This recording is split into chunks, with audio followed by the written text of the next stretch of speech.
कोण आहे? शेवंते, तू आहेस काय? दार उघड. ये ये ये. का ग एवढ्या रात्रीच काय येणं केलं? काय बोलायचंय?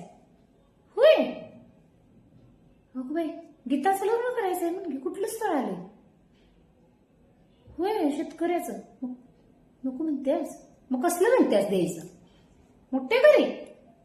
अगं शेवंते, तू मोठ्या घरी जेवढं बघशील का नाही, त्या लोकांना कसं पाहिजे असते माहितीये का? मोठं तेवढं खोटं असते. त्यांना नुसत्या सुना म्हणजे भावल्या पाहिजे असत्यात, अशा सुंदर दिसणाऱ्या. डोक्यातनं विचार काढून टाक. तुला सांगते मी, अशी लई उदाहरणं आपण बघितल्यात. त्यातनं शहाणं व्हायचं. गाडी, बंगला, पैसा, लक्झरी लाईफस्टाईल सगळं खोटं आहे. ह्याच्या मागं त्यांचा खोटेपणा असतोय. सगळीच मी म्हणत नाही, ह्यात एखादा चांगला बी असतोय, पण तुला सांगते त्या घरातल्या सुनांना हातानं घेऊन खायची सत्ता नसते शेवंते. अगं त्या सुना म्हणून करून आणतात का नाही, फक्त त्यांना जगाला दाखवायचं असते माझी सून किती देखणी. हे दाखवण्याकरता ती सुंदर मुली करून आणतात. समजलं तुला? त्या पोरीला साधं कुठंही जायचं असेल, तिच्या नवऱ्याचं बी काय चालत नसते, तिचं बी काय चालत नसते. म्हणजे मोठ्या घरात ना सासू म्हणल ते, मी म्हणत नाही असू दे, सासू म्हणणार सुद्धा चाललंच पाहिजे, पण नको. अगं त्या बाईला हातानं घेऊन खाऊ शकत नाही म्हणजे तिची किती घुसमट होत असेल. सोनं नाणं नुसतं असं फोटो काढायचं ढीगभर. त्या बाय अशी चमचमत्या. लोकाला बघून काय वाटते, बाई किती श्रीमंती, गाडीत नेते, केवढा मोठा बंगला. अगं पण ह्या सगळ्याच्या मागं त्या बाईला किती त्रास असतोय मनात. त्यांच्याकडे कामवाले असत्या, झाडायला, पुसायला, स्वयंपाकाला. नाही त्यांच्या घरात त्यांना कशाला कामाला हात नाही. त्या सुनेनं नुसत्या देखण्या भावलीवणी बसायचं, पण काय विचारायचं नाही. तिचा कशालाच तिच्या घरात अधिकार नसतोय, चालतच नाही काय.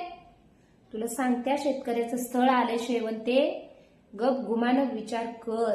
कमी समजू नको. 4 पैसे कमी असू दे, तुझ्या पोरीला फुलावणी जपतील. समजलं काय? मागच्या गल्लीतलं घेत्यास ना उदाहरण बकुळीच्या पोरीचं. गाडी गाडी, बंगला बंगला म्हणून दिलं. काय केलं त्यांनी? काय केलं तूच बघत्यास. आणि पुन्हा त्या पोराला दुसरं स्थळ आलं. कसं झालंय त्या पोराचं आता बघ. त्या पोरीला नुसतं गुलाबाच्या फुलावणी ठेवलंय त्यांनी.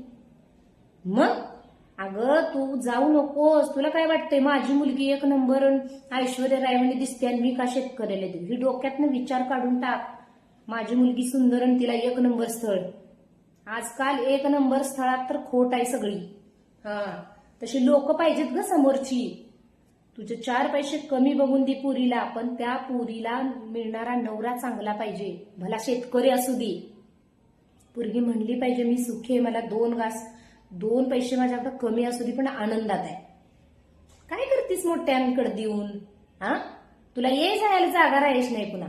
आणि मोठी लोक विचारत नसतात, मान किंमत नसती. आपल्या लेवलचं बघायचं असतं आपण.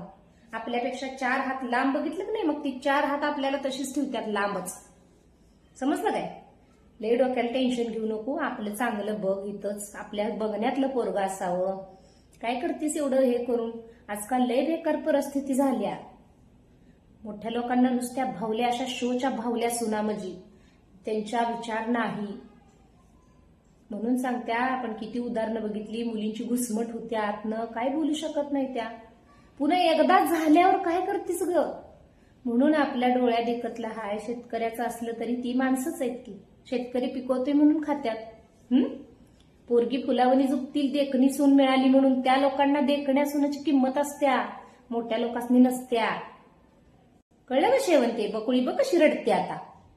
दिलं असतं तर. नशिबाच्या गोष्टी आहेत त्या वेगळ्या.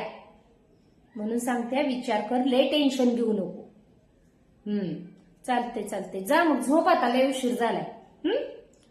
10 वाजल्या बाई बघ.